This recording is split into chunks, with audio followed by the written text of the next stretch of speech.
डिसेंबरचा जल्लोष साजरा करताना दारू पिऊन हुल्लडबाजी करणाऱ्या मद्यपींना हिसका दाखवत पोलिसांनी त्यांची नशा उतरवली आहे।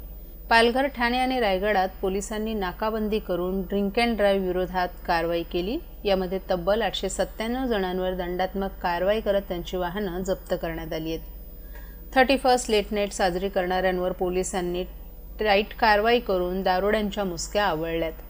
नववर्षाच्या स्वागतासाठी नागरिकांच्या आनंदांवर विरजण पडू नये आणि कुठलाही अनुचित प्रकार घडू नये म्हणून पालघर, ठाणे आणि रायगड जिल्ह्यात पोलिसांनी कंबर कसली होती। यामध्ये पालघर 300, ठाणे 369 तर रायगडमध्ये 228 मद्यपींवर थेट कारवाई करण्यात आली। तसंच सर्व वाहनधारकांना न्यायालयात जाऊन वाहन सोडून घेण्याचे समन्स वाहतूक विभागानं बजावले। ठाणे शहर आणि ग्रामीण मिळून तब्बल 6,500 पोलिसांचा फौजफाटा बंदोबस्त तैनात करण्यात आला होता। 450 वाहतूक पोलीस अपघात आणि ड्रिंक अँड ड्राईव्ह रोखण्यासाठी 31 डिसेंबरच्या रात्री सज्ज होते। यामध्ये वाहतूक पोलिसांनी ड्रिंक अँड ड्राईव्ह विरोधात जोरदार कारवाई मोहीम हाती घेत नववर्ष स्वागताला रात्री मद्यपान करून वाहनं चालवणाऱ्यांवर कारवाई केली आहे।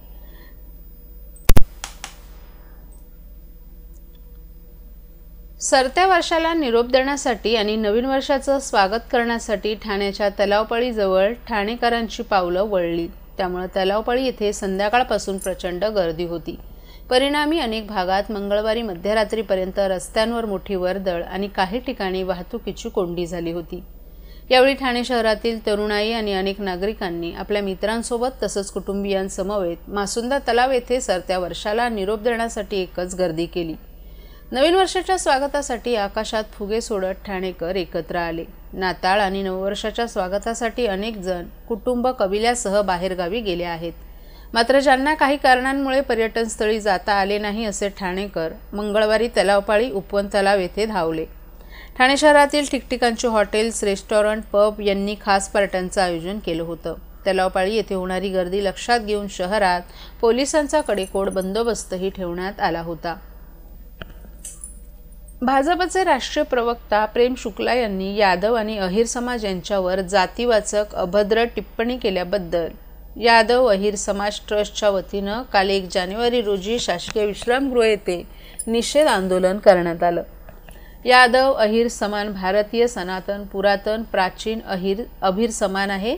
तसंच हा समाज योद्धा म्हणून सनातन वैदिक काळापासून आपल्या मातृभूमीसाठी लढत आलाय।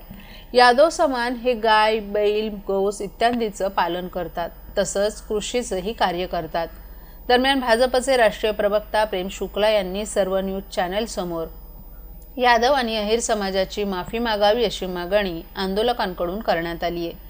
तसंच भाजपचे राष्ट्रीय प्रवक्ता प्रेम शुक्ला यांनी क्षमा न मागितल्यास संपूर्ण देशभर त्यांना घेराव घालून त्यांचा रस्ता अडवत यापेक्षाही मोठं आंदोलन करू असा इशारा यावेळी आंदोलकांनी दिला। यावेळी अध्यक्ष जितेंद्र यादव, कार्याध्यक्ष शिवप्रसाद यादव, जनरल सेक्रेटरी रामानंद यादव, रामहित यादव, उपाध्यक्ष रामचंद्र यादव, महेंद्र यादव, सेक्रेटरी दिनेश यादव, दिलीप यादव तसंच यादव आणि अहिर समाजातील अनेक समाज बांधवही सहभागी झाले होते। मेरा नाम डॉक्टर ब्रिगेश यादव है और मैं पूर्वांचल विकास परिवार का संस्थापक एवं राष्ट्रीय अध्यक्ष।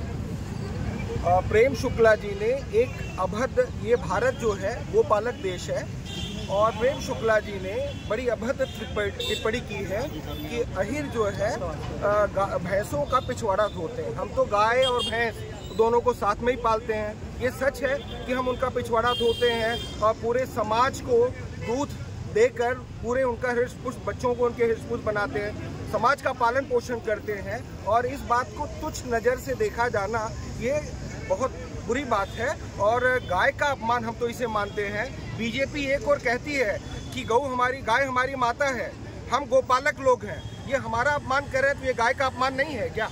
इन्होंने इनडायरेक्टली गौ माता का अपमान किया है, गाय का अपमान किया है। और ये बात जातिवाद की नहीं है, हमें कोई वो नहीं है इनसे, लेकिन ये भाजपा के लोग जो दोहरी नीति पर चल रहे हैं, जो विरोध कर रहे हैं कि इस तरह से आप किसी अपने लोगों के हक के लिए लड़ना बुरी बात नहीं है, लेकिन दूसरी जाति को नीचा दिखाना निस्संदेह बहुत बुरी बात है। क्या मांगे आपकी? हमारी मांग यह है कि वो सामने आकर इतने लोगों को हमने कलम चलाया है, हमने लाठी चलाई है, हमने सेना में अपने प्राण गंवाए हैं, हमारे समाज के लोग आज हर जगह पे व्यापार हो, धंधा हो, प्रशासन हो, शासन हो, हर जगह हमारे लोग मौजूद हैं और हमारी जाति का, हमारे लोगों का, हमारे समुदाय का इतना बड़ा अपमान कतई बर्दाश्त नहीं। इसके लिए उनको माफ़ी मांगनी ही होगी और ये मैं गौ माता का अपमान मानता हूँ इसे। अगर आपने गोपालक का अपमान किया मतलब गौ माता का अपमान किया है और ये बीजेपी की ये चीज़ें नहीं चलेंगी। और अगर बीजेपी मानती है कि गौ माता का अपमान नहीं है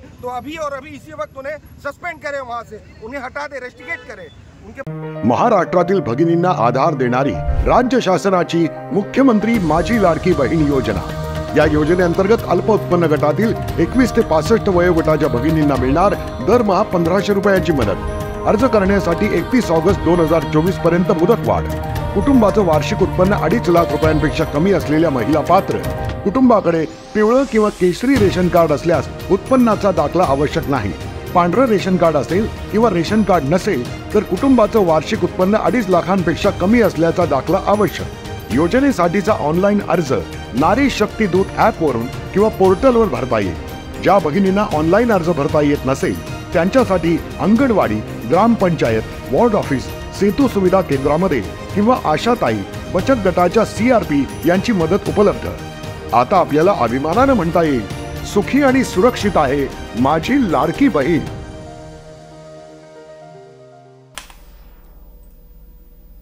ठाणे महापालिकेनं पाणी देयकं थकवणाऱ्या ग्राहकांविरोधात कठोर कारवाईस सुरुवात केली आहे। डिसेंबर महिन्यात महापालिका क्षेत्रात 2606 नळ जोडण्या खंडित करण्यात आल्या असून 411 मोटर पंप जप्त केलेत। तसंच 73 पंप रूम सील करण्यात आले आहेत। 2330 थकबाकीदारांना नोटिसा बजावण्यात आल्यात। ठाणे महापालिका क्षेत्रात ठाणे ते दिवा ही शहरं येतात। महापालिकेची पाणीपुरवठा देयकांची रक्कम सुमारे 225 कोटी रुपये आहे। त्यापैकी 76 कोटी रुपये ही थकबाकी असून चालू वर्षाची देयक रक्कम ही 148 कोटी आहे। त्यामुळे ठाणे महापालिकेच्या पाणीपुरवठा विभागानं पाणी देयकाची थकबाकी भरणं टाळणाऱ्यांची नळजोडणी खंडित करून पाणीपुरवठा बंद करण्याची कारवाई सुरू केली आहे। त्यानुसार डिसेंबर महिन्यात महापालिका क्षेत्रात 2606 नळ जोडण्या खंडित करण्यात आल्या असून 411 मोटर पंप जप्त केलेत। तसंच 73 पंप रूम सील करण्यात आले आहेत। पाणी देयकाच्या साप्ताहिक वसुलीचे लक्ष्य निर्धारित करून पाणी देयक वसुली अभियान सुरू करण्यात आलं आहे। त्यानुसार पाणी देयकाच्या थकबाकीसह वसुलीसाठी महापालिकेच्या सर्व प्रभागांमध्ये नळजोडणी खंडित करणं, मोटर पंप जप्त करणं, मीटर कक्ष सील करण्यात येत आहे। तसंच पाणी देयकाचा भरणा करण्याऐवजी खंडित नळजोडणी परस्पर पुन्हा कार्यान्वित करून घेतल्यास गुन्हे दाखल करण्याचे निर्देश पाणीपुरवठा विभागाच्या कर्मचाऱ्यांना देण्यात आलेत। विभागानं एप्रिल ते डिसेंबर या काळात 77.98 कोटी रुपयांची देयकं वसूल केली आहेत। तर पाणीपुरवठा विभागातर्फे राबवण्यात आलेल्या धडक मोहिमेत डिसेंबर महिन्यात 21.85 कोटी रुपयांची वसुली करण्यात आली आहे। ठाणे महापालिका क्षेत्रातील हवेची गुणवत्ता राखण्यासाठी महापालिकेमार्फत विविध उपाय केले जात आहेत। त्यानुसार महापालिकेनं धूळ प्रदूषण नियंत्रणासाठी एकूण 297 बांधकाम व्यावसायिकांना हवा प्रदूषण नियंत्रक मार्गदर्शक तत्वांचं पालन करण्याचे निर्देश दिले आहेत। या नियमावलीचं पालन न करणाऱ्या 39 बांधकाम व्यावसायिकांना कारणे दाखवा नोटिसा बजावण्यात आल्यात। त्यांनी नियमावलीचं तात्काळ पालन न केल्यास त्यांना तातडीनं काम थांबवण्याचे आदेश देण्यात येणार आहेत। हवा प्रदूषण नियंत्रणासाठी असलेल्या नियमावलीचं पालन करण्याबाबत 297 बांधकामांना प्राथमिक नोटिसा पाठवण्यात आल्यात। त्यापैकी 31 जणांनी सर्व नियमावलीचं पालन केले तर 151 जणांकडे काही त्रुटी आढळल्यानं त्यांना सुमारे 4 लाख रुपयांचा दंड आकारून अटींची पूर्तता करण्यास बजावण्यात आले। तर 39 जणांनी नियमावलीची पूर्तता न केल्यानं त्यांना बांधकाम का थांबवू नये अशी विचारणा करणारी कारणे दाखवा नोटीस बजावली आहे। कारणे दाखवा नोटीस बजावण्यात आलेल्या व्यावसायिकांकडून तातडीनं पूर्तता न झाल्यास तात्काळ काम थांबवण्याचे आदेश काढावेत असे निर्देश महापालिकेचे अतिरिक्त आयुक्त संदीप माळवी यांनी दिलेत।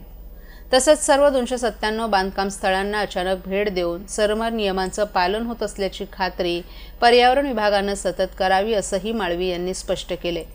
ठाणे महापालिका क्षेत्रातील हवेची गुणवत्ता राखण्यासाठी उच्च न्यायालयानं जनहित याचिकेच्या अनुषंगानं दिलेल्या निर्देशानुसार ठाणे महापालिकेच्या पर्यावरण विभागानं विविध प्रकारच्या उपाययोजना हाती घेतल्यात। या उपाययोजनांचा आढावा काल महापालिकेचे अतिरिक्त आयुक्त संदीप माळवी यांनी घेतला।